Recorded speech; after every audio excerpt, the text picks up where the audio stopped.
గత వైసీపీ ప్రభుత్వం రాష్ట్ర ఖజానా గుల్ల చేసిందని మండపేట నియోజకవర్గ ఎమ్మెల్యే వేగుళ్ల జోగేశ్వరరావు విమర్శించారు. కోనసీమ జిల్లా మండపేటలో టీడీపీ మినీ మహానాడులో ఆయన పాల్గొన్నారు.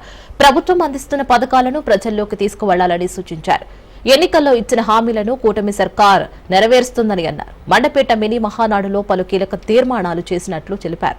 ఎన్టీఆర్ కు భారతరత్న ఇవ్వాలని అన్నారు. మండపేటను తూర్పుగోదావరి జిల్లాలో కలపాలని అన్నారు.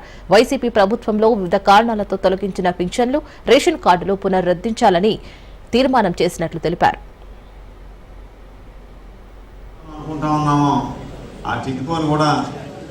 ఆగస్టు 15 అని చెప్పి అన్నారు.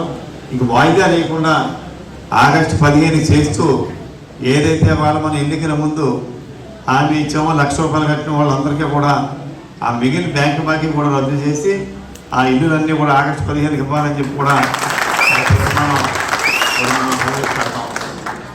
మరి ఈ తీర్మానాలన్నీ కూడా మీ యొక్క హర్షామం మీ యొక్క తప్పట్ల ద్వారా మీరు ఆమోదించినట్టు ధన్యవాదాలు తెలియజేస్తుంటూ ఏది ఏమైనా ఈవేళ గౌరవ ముఖ్యమంత్రి శ్రీ నారా చంద్రబాబు గారి నాయకత్వంలో మన డిప్యూటీ సీఎం శ్రీ పవన్ కళ్యాణ్ యొక్క సారథ్యంలో నరేంద్ర మోడీ గారి ఆధ్వర్యంలో ప్రధానమంత్రి శ్రీ నరేంద్ర మోడీ గారి ఆధ్వర్యంలో మనం మన రాష్ట్రాన్ని అన్ని రకాలుగా కూడా మనం ఆ నాయకులు ముగ్గురు తీసుకెళ్తున్నారు. కాబట్టి అందులో భాగంగానే మన మండపేట నియోజకవర్గాన్ని మరింత అభివృద్ధి పథంలో తీసుకెళ్దాం అని చెప్పి మీ అందరికీ మరొకసారి